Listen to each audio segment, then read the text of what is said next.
Wala na, ito na lang ang natitira sa upo ko. Ang haba-haba ng upo na yan. Siguro, nakailang putahe ako dyan, nakaapat. Kasi ako lang ang kumakain at yung anak ko, ang laki niya ng haba niya, di ba? Yan yung aking alagang python. So, ang gagawin ko naman ngayon ay kakaiba. Gagawin ko siya ng parang okoy na opo. Haluan ko lang siya, okoy vegetables. Haluan ko lang siya ng carrots, onion, tapos... So, kailangan kong tanggalin ang gitna para mahiwa ko ng maayos kasi medyo may buto-buto siya na ano. Ayoko namang ihalo yung buto-buto na yun. Tapos, yun nga, tanggalin ko na yung ano, yung mga gitna niyan. Tapos, slice ko ng pino, kasama ng carrots, para siya yung shred na parang, Mila, sabi ni Mila, look like pansit. Nang maihalo nga naman dun sa bowl, na slice na onion at saka yung aking opo na yan at saka carrots. Pansit na lang daw ang kulang, mukha na daw pansit, sabi ng aking apo. Na niluto ko nga yan nang nagla-live siya ng ano.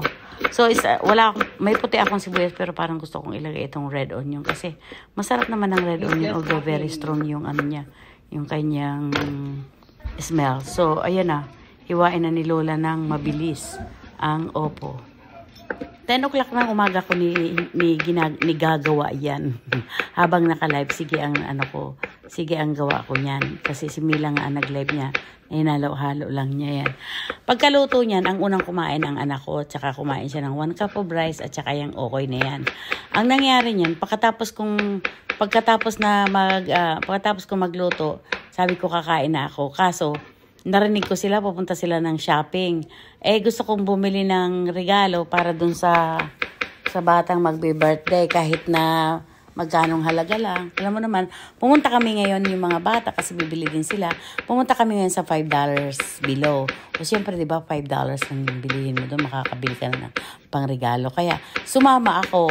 So, pagkaluto niyang okoy ko, inilagay ko ngayon yan sa ibabaw ng sa ibabaw lang ng kalan na nakatakip lang niyan ay tissue. Aba, pagbalik ko, sabi ng anak ko, buti na lang ma, sumama ka kasi pagkatapos namin hindi pa kasi umalis kami 10:30. Tapos pagkatapos namin pumunta ng 5 below para bumili ng mga pangregalo yung mga apo ko at saka ako doon sa magbe-birthday bata. Pagkatapos namin doon, may isa doon sa tabi ng 5 below. Merong bagong bukas na Mexican restaurant. So nakita na, alam mo naman yung anak ko, Diyos ko Lord, masyadong bougie. So ayun, sabi niya, you guys wanna eat lunch? Tapos saan? Sabi ko, diyan sa sabi niya ng anak ko, diyan sa malapit lang. So, kumain nga kami, nakita ko dun sa labas, special menu, menudo. So, nag-order ako ng menudo. Diyos ko, dahil ang sarap ng menudo nila. Ibang klase sa menudo natin.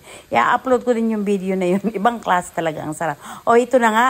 Ayan, tingnan yung itsura. O, diba? Okoy na okoy ang dating. At saka meron akong sweet chili sauce. Thank you for watching.